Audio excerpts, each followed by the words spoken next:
Unit 2 का जो topic है उसमें कल हम लोगों ने स्टडी किया था go no go decision about the project. Project में जाना है कि नहीं जाना है। दूसरा टॉपिक है project identification and screening. Project identification and screening जो हम लोग आज स्टडी करेंगे। उसके बाद है project appraisal, market analysis, technical analysis, social analysis, ecological analysis and the financial analysis. ये आपको प्रोजेक्ट अप्राइजल में 6 तरह के एनालिसिस आते हैं: market analysis, technical analysis, social analysis, ecological analysis and financial analysis. उसके बाद प्रोजेक्ट सिलेक्शन आता है। उसमें कई जो है आपको mathematical models, multi criteria approach, pair wise approach and pragmatic approach ये आपको दिया हुआ है। यूनिट 2 का सिलेबस में आपको यही दिया हुआ है। तो today will go for the project identification and screening. जो प्रोजेक्ट लाइफ साइकिल होता है उसमें जो मेजर स्टेजेज हैं आपको उसमें आइडेंटिफिकेशन है, प्रिपरेशन है, अप्राइजल है, इम्प्लीमेंटेशन है और इवेल्युएशन है। ये आपके 5 प्रोजेक्ट साइकिल में हम लोगों ने देखा था। यूनिट फर्स्ट का जो टॉपिक पढ़ा हुआ था उसमें प्रोजेक्ट लाइफ साइकिल पढ़ा हुआ था, उसमें प्रोजेक्ट के फेजेज पढ़े हुए थे। तो उसमें जो प्रोजेक्ट के फेजेस थे यही आपके फेजेस थे और यही स्टेजेस थे। आइडेंटिफिकेशन था, प्रिपरेशन था, अप्रेजल था, इम्प्लीमेंटेशन था और इवोल्यूशन था। तो पहला जो 2 स्टेज है ये गवर्नमेंट की रिस्पॉन्सिबिलिटी होती है, आइडेंटिफिकेशन और प्रिपरेशन। और इसमें जो आपको टेक्निकल प्रोसेस इन्वॉल्व होता है ये आपको जो सीक्वेंस में आपको दिया हुआ है यही आपको टेक्निकल प्रोसेस आइडेंटिफिकेशन का, प्रोजेक्ट आइडेंटिफिकेशन का यही स्टेजेज हैं, है ना। तो ये स्टेजेज आपको यहाँ पर आपको आज बताया जा रहा है। तो preliminary stock holder analysis will be done. Stake holder का प्रिलिमिनरी एनालिसिस किया जाएगा, कौन सा स्टेक होल्डर कैसा है उसके बारे में एनालिसिस किया जाएगा, प्रिलिमिनरी चेक किया जाएगा। स्टेक होल्डर के बारे में आपको बताया जाएगा कि भाई स्टेक होल्डर कैसा है। दूसरा में प्रॉब्लम एनालिसिस किया जाएगा। What is the problem, what is the problem for the project, why the project should be to established, how the project should be to establish, where the project should be to establish, when the project should be established। ये आपको problem analysis किया जाएगा। And then the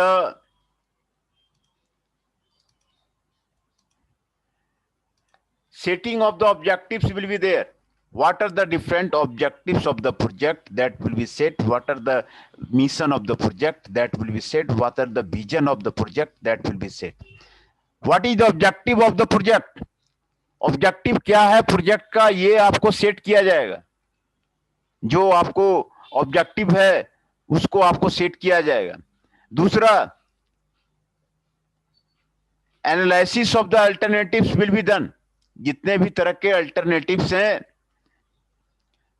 उसमें आपको analysis किया जाएगा, alternatives का आपको एनालिसिस किया जाएगा। तो अल्टरनेटिव्स का एनालिसिस करके जो बेस्ट पॉसिबल अल्टरनेटिव है, बेस्ट पॉसिबल सॉल्यूशन है उसको इंप्लीमेंट करेगा और वही जो है प्रोजेक्ट के लिए बेस्ट सूटेड होगा। तो एनालिसिस ऑफ अल्टरनेटिव आपको दिया जाएगा। उसके बाद अकाउंटेबिलिटी एनालिसिस है। अकाउंट का और फाइनेंस का एनालिसिस सबसे जरूरी है। उसमें प्रॉफिट है कि नहीं है, रिटर्न है कि नहीं है, पे बैक पीरियड कितना है, अकाउंट में आपको कितना प्रॉफिट हो रहा है, कैसे प्रॉफिट उसका वापस होगा प्रोजेक्ट का, ये एनालिसिस बहुत जरूरी है। अकाउंटेबिलिटी एनालिसिस ये आपको टेक्निकल प्रोसेस आइडेंटिफिकेशन में आपको अकाउंटेबिलिटी एनालिसिस आपको किया जाएगा। लॉजिकल फ्रेमवर्क थिंकिंग, जो वर्क ब्रेकडाउन स्ट्रक्चर है, लॉजिकल फ्रेमवर्क कैसा होगा उसके बारे में थिंक किया जाएगा कि कैसा होगा वर्क ब्रेकडाउन स्ट्रक्चर, क्या होगा प्रोजेक्ट का, लॉजिकल थिंकिंग क्या होगा, how to complete the project, ये उसको किया जाएगा। Analysis of the assumptions will be there. What are the different assumptions for completing the project, project को करने के पहले या बाद का assumption क्या है, what are the associated risk, risk of the project. Risk analysis में मैंने आपको बताया था कि प्रोजेक्ट को मैनेजिंग रिस्क के लिए पहले देखा जाएगा कि क्या क्या रिस्क है प्रोजेक्ट को, प्रोजेक्ट के लिए। प्रोजेक्ट मैनेजिंग रिस्क में आपको मैंने बताया था uncertainty, what are the different uncertainties are there for the project. Project का डिफरेंट अनसर्टेनिटी रिस्क क्या है, वो आपको अनसर्टेनिटी रिस्क आपको देखा जाएगा। जो आपको एसोसिएटेड रिस्क है वो आपको देखा जाएगा। दूसरा, प्रोग्रेस इंडिकेटर डिफिनेशन, आपको प्रोजेक्ट का जो इंडिकेटर डायग्राम है वो आपको बनाया जाएगा। प्रोग्रेस इंडिकेटर डायग्राम आपको प्रोजेक्ट का बनाया जाएगा। फैजान जी, आप क्या बोलने की कोशिश कर रहे हो?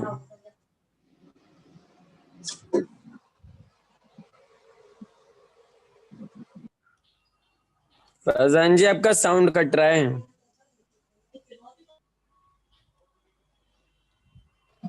फैजान जी कुछ ना बोल ले भाई। फैजान जी को नींद आ रही है, रात भर सोए नहीं है। सो जाओ, रात को गाड़ी चला रहे थे। तो ये आपको जो प्रोजेक्ट आइडेंटिफिकेशन होगा उसमें आपको प्रोग्रेस इंडिकेटर आपको दिखाना पड़ेगा कि कितने दिन में आपके हर एक एक्टिविटी कंप्लीट होगी, उसकी वर्क ब्रेकडाउन स्ट्रक्चर क्या होगा, वो प्रोग्रेस क्या होगा, ये आपको सीक्वेंस से दिखाना पड़ेगा। स्टेक होल्डर का रिव्यू ये चेक करना पड़ेगा, how to check the stake holder review, ये सारे आपको करने पड़ेंगे। तो ये सारे चीजें जो आपको most critical stage of the project life cycle है, आपको यही है project identification. Project identification he most critical part of the project है, जिसमें प्रोजेक्ट का आपको डिसीजन होता है और प्रोजेक्ट बस अंडरवे, फिर उसके बाद आपको सोचना नहीं है, उसके बाद आपको करना नहीं है। तो ये उसमें आपको प्रोजेक्ट आइडेंटिफिकेशन मनोज सर, हाँ बताइए। सर वो फ्रांशु की अटेंडेंस लगा देना 112, उसके नेटवर्क में इशू आ रहा है आज। 112 का? अच्छा ठीक है, 112 हाँ का 112 का लगा दो। सर मेरा भी लगा दो। हाँ सर 113। सर 167 लगा दो। मैं सबका लगा देता हूँ, जो जो आए हुए हैं सबका लगा देता हूँ। लगा दो सर, सबका लगा दो। सबका लगा दो सर, फिर डिस्कनेक्ट करना पड़ता है सर। गौरव गुप्ता 1113, योगेश लगा दो सर, लगा दो। आकाश गुज्जर जी 102, अतुल जी गुज्जर जी की सर मेरा लगा दिया। हाँ लगा दिया। दीपक जी 110, फैजान जी 111। तो लीव कर दे सर, क्लास नेटवर्क इशू हो रहा है सर। नहीं क्लास में वाईफाई बने नहीं रहो। चल रही। अनुराग 161, अरे क्लास में बना रहे, डिस्कनेक्ट कर दे ऑडियो को पागल। अनुराग 161, निखिल 122 और पवन 127।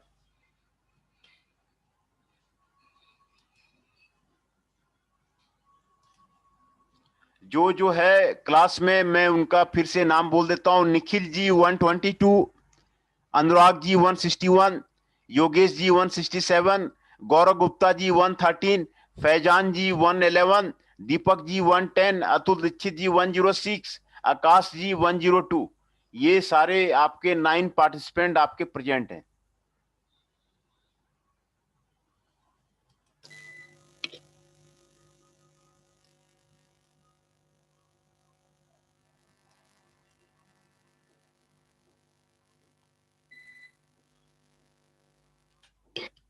तो हम लोग देख रहे थे प्रोजेक्ट आइडेंटिफिकेशन एंड स्क्रीनिंग। तो इसमें जो आपको discrete set of activities identified किया जाता है important within the programme based activity में, आपको जो आपको पॉवर्टी रिडक्शन की स्ट्रेटजी के लिए काम करते हैं, तो ये discrete set of the activities को निकाला जाता है। Problems or constraint in the development process caused by the shortage of essential facilities, services, material और human resources by the institutional or other obstacles, ये आपको क्लियर किया जाता है आपको आइडेंटिफिकेशन प्रोसेस में। जो प्रोजेक्ट आइडेंटिफिकेशन करेंगे उसमें प्रॉब्लम्स को क्लियर किया जाता है, कॉन्स्टेंट्स को क्लियर किया जाता है। What are the problems are there, what are the problem constants are there in the development process due to the shortage of the services, shortage of the material, shortage of the human resources या other obstacles आते हैं, उसके द्वारा क्या क्या constants आने वाला है प्रोजेक्ट में, क्या क्या प्रॉब्लम्स आने वाली प्रोजेक्ट में। जो मटेरियल शॉर्टेज है, सर्विस शॉर्टेज है, फैसिलिटी शॉर्टेज है, ह्यूमन रिसोर्सेज शॉर्टेज है, अदर ऑब्स्टेकल्स हैं, तो क्या क्या कॉन्स्टेंट्स आने वाला है, क्या क्या प्रॉब्लम्स आने वाले हैं, ये पहले उसको क्लियरिफाई करते हैं।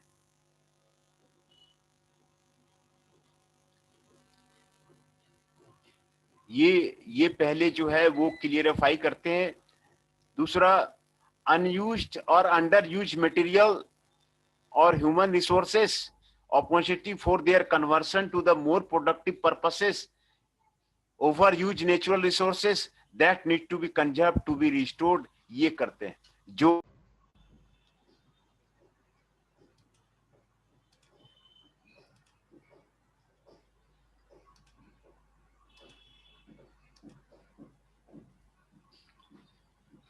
जो अनयूज्ड और under secured underused material है, ह्यूमन रिसोर्सेस है, अपॉर्चुनिटी है, ये सारा जो मोर प्रोडक्टिविटी है, ये सारा आपको क्लियर करते हैं। और ओवर यूज नेचुरल रिसोर्सेस, ये सारा आपको क्लियर करते हैं कि क्या क्या उसमें अंडर यूज मटेरियल है, ह्यूमन रिसोर्सेस है, ये आपको मिल सकता है। अनसेटिस्फाइड डिमांड्स और needs, what are the different unsatisfied demands are there, needs are there, possible means to meet the, including the opportunity arising from new technology or technological development, है ना, internet और mobile telephony, क्या क्या unsatisfied demands हैं, needs हैं, possible means हैं, और to including the opportunities, ये आपको क्या क्या न्यू टेक्नोलॉजी ये क्लियर कर रहे हैं। तो the need to complement other investment, क्या क्या है, complement for the other investment, providing the railway port link for a minor project, transport, packaging, material facility for an,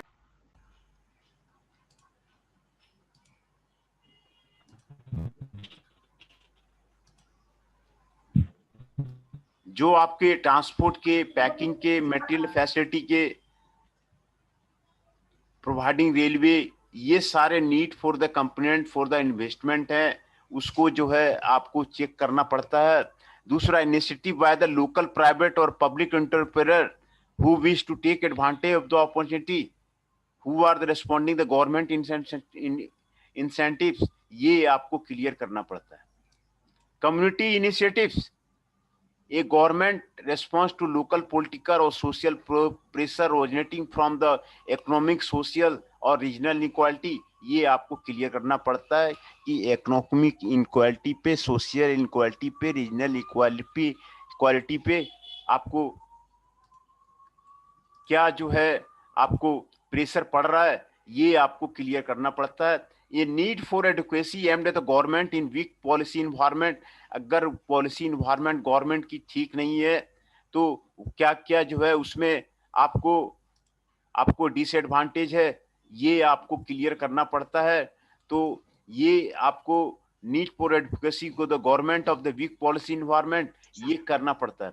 दूसरा, नेचुरल इवेंट जो होते रहते हैं, शॉर्ट टर्म रिस्पॉन्सिव पे crisis होते रहते हैं, ड्रॉट होते रहता है, फ्लड होते रहता है, अर्थक्वेक होते रहता है, तो occurrence of the natural event, ये जो है आपको मेन जो है आपको occurrence of the natural event, ये जो है ड्रॉट, फ्लड, अर्थक्वेक, ये जो है आपको ये प्रोजेक्ट का आपको डिसाइड करेगा कि कहाँ पे ड्रॉट आता है, कहाँ पे फ्लड आता है, कहाँ पे अर्थक्वेक आता है।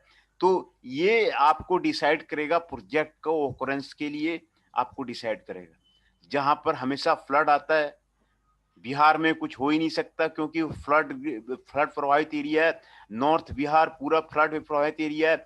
अर्थक्वेक आपको ईस्ट में आपको जहां पर वो अर्थक्वेक आता रहता है, तो ये आपको ड्रॉट जहां पर राजस्थान है वहां पर कुछ हो ही नहीं सकता। तो ये सारे नेचुरल इवेंट हैं, वहां पर कुछ नहीं हो सकता है ना। दूसरा, long term trend such as migration को देखना पड़ेगा, इन्वायरमेंटल डिग्रेडेशन को देखना पड़ेगा, क्लाइमेट चेंज को देखना पड़ेगा। तो ये सारे प्रोजेक्ट आइडेंटिफिकेशन में आपको देखना पड़ता है कि माइग्रेशन कितना होता है, इन्वायरमेंटल डिग्रेडेशन कितना होता है, क्लाइमेट चेंज कितना होता है, ये आपको देखना पड़ता है ना। ये desire to create permanent local capability to carry out development activity, ये कितना है, परमानेंट लोकल कैपेबिलिटी का डेवलपमेंट एक्टिविटी कितना है, बिल्डिंग ऑफ लोकल इंस्ट्रक्शन कितना है। तो ये आपको प्रोजेक्ट आइडिया ओरिजिनेट होने के with in the country about a result of the investment proposal of the multinational firm, ये आपको करना पड़ता है। दूसरा, programming activity of the bilateral monetary ad agency, ये आपको करना पड़ता है। इन्फ्लुएंस ऑफ इन्वेस्टमेंट स्ट्रेटजी, ये आपको करना पड़ता है। ऑफशोर रिसोर्सेस, ये आपको करना पड़ता है। तो आपको इंटरनेशनल कम्युनिटी में आपको आपको जो है ये आपको बताना पड़ता है। तो this is the identification of the project. Project identification में ये सारी चीजें आपको क्लियर करनी पड़ती है कि what are the different set of the activities identified. Programme based activity क्या क्या है, आपको पॉवर्टी रिडक्शन बेस्ड एक्टिविटी क्या क्या है, सेक्टर वाइड अप्रोच क्या है क्या है, what are the problems are there, what are the constants are there which are related to the shortage of the services, shortage of the material, shortage of the human resources, shortage of the institutional और other obstacles, ये क्या क्या है। तो इसको जो है आपको प्रॉब्लम और कांस्टेंट को आपको क्लियर करना पड़ता है। अनयूज्ड और अंडर यूज्ड मटेरियल और human resources, what are the unused opportunities, what are the underused opportunities. Unused opportunity क्या है, अंडर यूज्ड अपॉर्चुनिटी क्या है, ओवर यूज्ड अपॉर्चुनिटी क्या क्या है। तो ये सारे उसमें आपको पहले आपको क्लियर करना पड़ता है। What are the unsatisfied demands are there, demands क्या क्या अनसेटिस्फाइड हैं, नीड्स क्या क्या अनसेटिस्फाइड हैं, what are the possible means of their including the new technology for their for the technology development. ये आपको उसमें आपको क्या क्या जो है न्यू टेक्नोलॉजी का जो है आपको प्रॉब्लम है वो आपको करना पड़ेगा। दूसरा, अदर इन्वेस्टमेंट किस तरह का है, रेलवे का, पोर्ट का लिंक, माइनिंग प्रोजेक्ट, ट्रांसपोर्ट का, पैकिंग का, मार्केटिंग फैसिलिटी का, एग्रीकल्चरल डेवलपमेंट का, access roads for a sugar factory, bioethanol plant के लिए कोई शुगर फैक्ट्री लगाते हैं तो उसमें जो है ट्रांसपोर्ट का लिंकेज कैसा है, उसका मार्केटिंग का फैसिलिटी क्या है, उसका पैकेजिंग का फैसिलिटी क्या है, उसका ट्रांसपोर्ट का फैसिलिटी क्या है, उसका जो प्रोजेक्ट होगा उसका जो है दूसरा लिंक का फैसिलिटी क्या है। तो ये सारे प्रोजेक्ट आइडिया पहले ही जो है वो किए जाते हैं कि need to complement other investment, कितना जो है वहां पर आपको प्रोजेक्ट लगाने के लिए वायबल है या नहीं है, ट्रांसपोर्ट की फैसिलिटी है कि नहीं है, major source how the transport can be done, transport आप कैसे करेंगे to the other region, packing की फैसिलिटी, पैकेजिंग की फैसिलिटी वो आपके पास है कि नहीं है, वहां पर अवेलेबल है कि नहीं है, मार्केटिंग फैसिलिटी आपको है कि नहीं है, मार्केट वहां नियर टू मार्केट आपको कौन कौन से मार्केट हैं, आपको जो कोई प्रोजेक्ट लगाइएगा तो नियर मार्केट कौन कौन सा है, आपको मार्केटिंग फैसिलिटी है कि नहीं है, तो वो आपको करना पड़ेगा, है ना। एसेस टू द रोड्स, कोई जो है आपको कोई फैक्ट्री लगा दिया, शुगर फैक्ट्री लगा दी तो एसेस टू द रोड्स है कि नहीं है, बायोइथेनॉल प्लांट वहां पे है कि नहीं है। तो ये सारे आपको वहां पर आपको प्रोजेक्ट आइडेंटिफिकेशन में आपको करना पड़ेगा।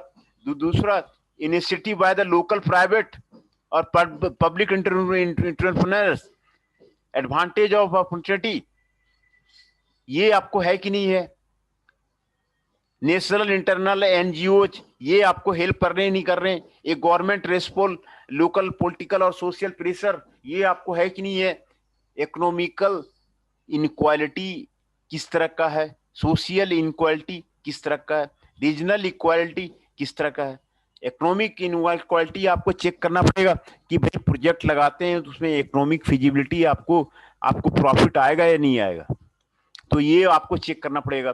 तो वीक पॉलिसी इन्वायरमेंट, गवर्नमेंट की पॉलिसी इन्वायरमेंट किस तरह की है, कहां पर गवर्नमेंट जो है कितना हेल्प कर रहा है किसी काम को वहां पे प्रोजेक्ट लगाने के लिए, वो आपको चेक करना पड़ेगा। गवर्नमेंट को वहां पर सब्सिडी दे रही है नहीं दे रही है, गवर्नमेंट इलेक्ट्रिसिटी में सब्सिडी दे रही नहीं दे रही है, गवर्नमेंट जो है टैक्सेस में सब्सिडी दे रही नहीं दे रही है, लैंड जो है किस तरह एक्वायर किया जाएगा, मशीनरी किस तरह एक्वायर किया जाएगा, टेक्निकल फिजिबिलिटी किस तरह एक्वायर किया जाएगा। तो ये वीक पॉलिसी इन्वायरमेंट गवर्नमेंट का वो आपको नेशनल ऑब्जेक्टिव में आपको वो प्रोवाइड कर रही है नहीं कर रही है। तो किसी प्रोजेक्ट में लगाने के पहले ये आपको जो है उसमें आपको देखना पड़ेगा। दूसरा, occurrence of the natural events, ये आपको चेक करना पड़ेगा, क्या वहां पर हमेशा ड्रॉट आते रहता है जैसा कि राजस्थान में होता है, क्या वहां पर हमेशा फ्लड आते रहता है जैसा कि आपका बिहार में होता है कि हर साल फ्लड आ जाता है, अर्थक्वेक, क्या वहां पर आपको जो है आपका नॉर्थ हिली रीजन है जहां की बराबर अर्थक्वेक आता रहता है। तो ये सारे चीजें आपको जो है आपको शॉर्ट टर्म रिस्पॉन्सेस में आपको देखना पड़ेगा कि यहाँ पर फ्लड तो नहीं आता, अर्थक्वेक तो नहीं आता है, ड्रॉट तो नहीं आता है, तो ये आपको वहां पर देखना पड़ेगा। दूसरा, लॉन्ग टर्म में आपको वहां पर इन्वायरमेंटल डिग्रेडेशन तो नहीं हो रहा, क्लाइमेट चेंज तो नहीं हो रहा है, माइग्रेशन तो नहीं हो रहा है, पीपुल वहां से माइग्रेट तो नहीं कर रहे, इन्वायरमेंटल डिग्रेड तो नहीं हो रहा, तो ये देखना पड़ता है ना। Local capability to carry out the development activity by building up local institution, ये तो नहीं हो रहा है ना। तो ये सारा आपको प्रोजेक्ट जो है ओरिजिनेटिव आपको देखना पड़ता है कि इन्वेस्टमेंट जो है प्रपोजल मल्टीनेशनल फर्म की ओर से है कि कहां से है। दूसरा, बायलैटरल माइलेटरल एजेंसी है कि नहीं है, on going project in the country और कौन कौन सा है। तो ये सारे आपको प्रोजेक्ट आइडेंटिफिकेशन के लिए आपको क्लियर करना पड़ेगा। जो आपको फील्ड्स ऑफ पॉपुलेशन है वो कैसा है, इन्वायरमेंट आपको कैसा है, एलिवेशन ऑफ प्रॉपर्टी है वो कैसा है, आइडेंटिफिकेशन ऑफ ट्रांसपेरेंट है, प्योरली टेक्नोक्रेटिक है वो आपको कैसा है ना। तो प्रोजेक्ट आइडेंटिफिकेशन जो है आपको हाईली पॉलिटिकल है, involving powerful groups with conflict bargain, ये आपको जो है आपको प्रोजेक्ट आइडेंटिफिकेशन का आपको क्लियर जो है आपको आइडिया देता है ना। प्रोजेक्ट आइडेंटिफिकेशन का जो स्क्रीनिंग का जो सीक्वेंस है, यहाँ पर आपको सीक्वेंस जो है वो आपको बताया गया था। स्टेक होल्डर एनालिसिस आपको करना पड़ेगा, प्रॉब्लम एनालिसिस करना पड़ेगा, सेटिंग ऑफ ऑब्जेक्टिव करना पड़ेगा, एनालिसिस ऑफ अल्टरनेटिव्स करना पड़ेगा, अकाउंटेबिलिटी एनालिसिस करना पड़ेगा।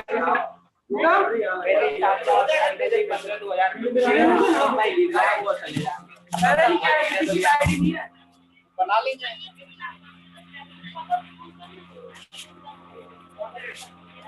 14 इसके ऊपर तो मंगा दिए, लिया है तो भी नहीं आप करके पैसा दे चल।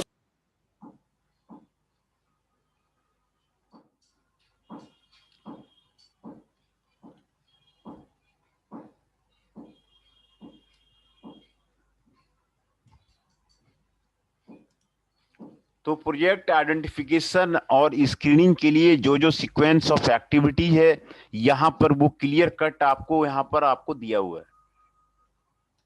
आइडेंटिफाई जो आपके मेजर स्टेज थे आपको यहाँ पर बताया गया है, identification, preparation, appraisal, implementation and evaluation, ये 5 मेजर स्टेज हैं प्रोजेक्ट लाइफ साइकिल के। प्रोजेक्ट लाइफ साइकिल में आपको पहला स्टेज है आइडेंटिफिकेशन का, स्क्रीनिंग का। तो स्क्रीनिंग के जो सीक्वेंस हैं वो आपको यही सीक्वेंस हैं, preliminary stakeholder analysis, problem analysis, setting of the objective, analysis of the alternative, accountability analysis, logical framework thinking, analysis of the assumption and associated risk, है ना, progress indicator definition, stake holder review. ये सारे stages हैं sequence of project identification में। ये आपको sequence आते हैं प्रोजेक्ट आइडेंटिफिकेशन में, ये आपको सीक्वेंस आते हैं प्रोजेक्ट आइडेंटिफिकेशन और स्क्रीनिंग। दूसरा है screening of the project idea, generation of the project idea, how the procedure for the idea generation will be there, monitoring the environment, corporate appraisal is there, project definition rating index is there। तो इसमें आप पढ़ेंगे know about the generation and screening of the project idea, procedure of the idea generation, monitoring environment, corporate appraisal, project rating index, है ना। Project idea generation में वो आपको different sources से आपको जनरेट होता है। सर हाँ बोलिए बोलिए बोलिए बोलिए बोलिए, क्या बोलना चाह रहे हैं।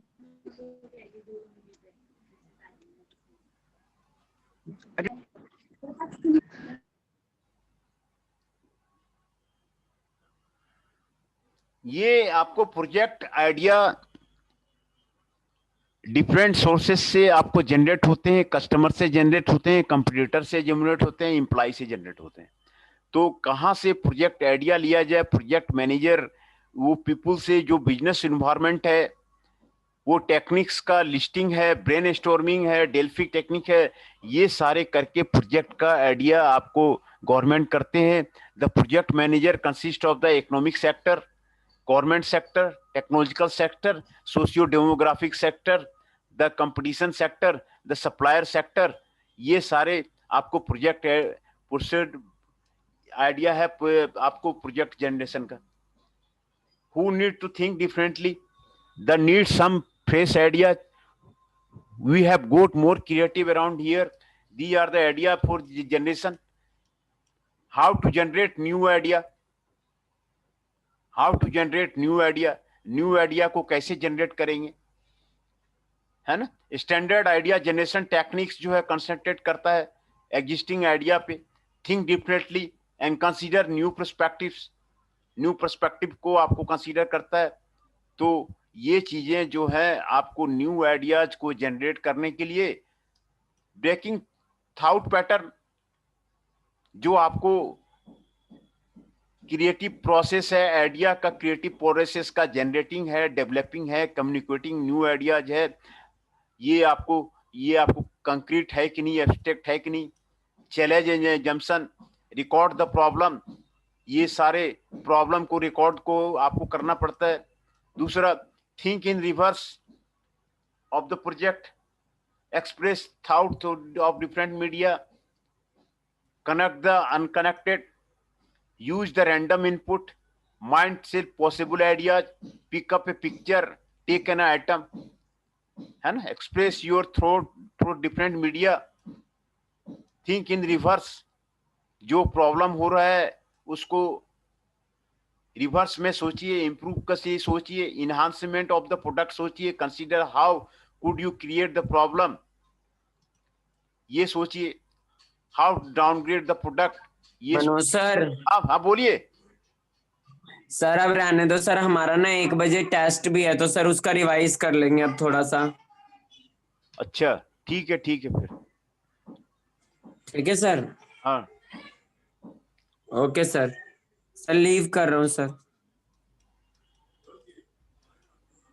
ठीक है sir. Okay. Okay, thank you sir.